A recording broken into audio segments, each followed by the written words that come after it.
నిరీక్షణ prayer house మరియు centres సంఘముల తరపున కృపా సత్య సంపూర్ణుడైన యేసుక్రీస్తు నామంలో మీ అందరికీ నా ప్రేమపూర్వకమైన వందనములు. నేటి దేవుని మాట 2 పేతురు పత్రిక 3వ అధ్యాయం 18వ వచనం.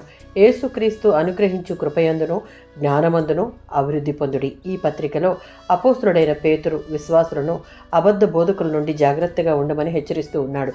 ఈ అధ్యాయంలో ప్రభువు 2వ రాకడను ఎగతాళి చేసే వారి గురించి చెప్తూ ఉన్నాడు. ఈ నేపథ్యంలో పేతురు విశ్వాసులు మోసపోకుండా ఉండడానికి ఒక ముఖ్యమైన మార్గాన్ని తెలియజేస్తూ కృపలోనూ జ్ఞానంలోనూ వృద్ధి పొందుడి అనగా క్రైస్తవ జీవితం స్థిరంగా ఉండడం కాదు, నిరంతర అభివృద్ధి చెందే జీవితం.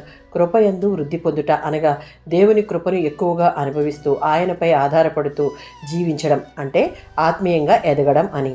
2 కొరింథీయులకు రాసిన పత్రిక 12:9 ప్రకారం మన బలం మన శక్తితో కాక దేవుని కృపతోనే ఆత్మీయంగా ఎదగగలం.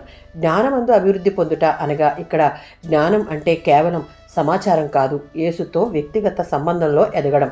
ఫిలిప్పీలకు రాసిన పత్రిక 3వ అధ్యాయం 8-9 వచనాలు మరియు కొలసీలకు రాసిన పత్రిక 1వ అధ్యాయం 10వ వచనంలో ఉన్నట్లు క్రీస్తును గూర్చి ఎంత ఎక్కువగా తెలుసుకుంటామో అంత ఎక్కువగా ఆయన్ను, ఆయన స్వభావాన్ని ప్రతిబింబిస్తాము. ఆత్మీయ అభివృద్ధి యొక్క అంతిమ లక్ష్యం దేవునిని మహిమపరచుట. అనుదిన వాక్య ధ్యానం ద్వారా క్రీస్తు జ్ఞానంతో పెరుగుతాం.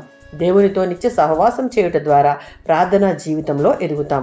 మనం చేసే ప్రార్థన ద్వారా దేవుని కృపను అనుభవిస్తాం. హెబ్రీయులకు రాసిన పత్రిక 6వ అధ్యాయం 1వ వచనం. మన విశ్వాస జీవితంలో ఆత్మీయంగా ప్రతిదినము ఎదిగే వారంగా మనలను మనం ప్రోత్సహించుకుంటూ ముందుకు వెళ్తూ కృపలోనూ దేవుని యొక్క సత్య జ్ఞానాన్ని పొందుటయందును వృద్ధి పొందిన వారమై మన జీవితం అంతా దేవునికి మహిమ కలిగించేలా ఉండాలి. ఆమేన్.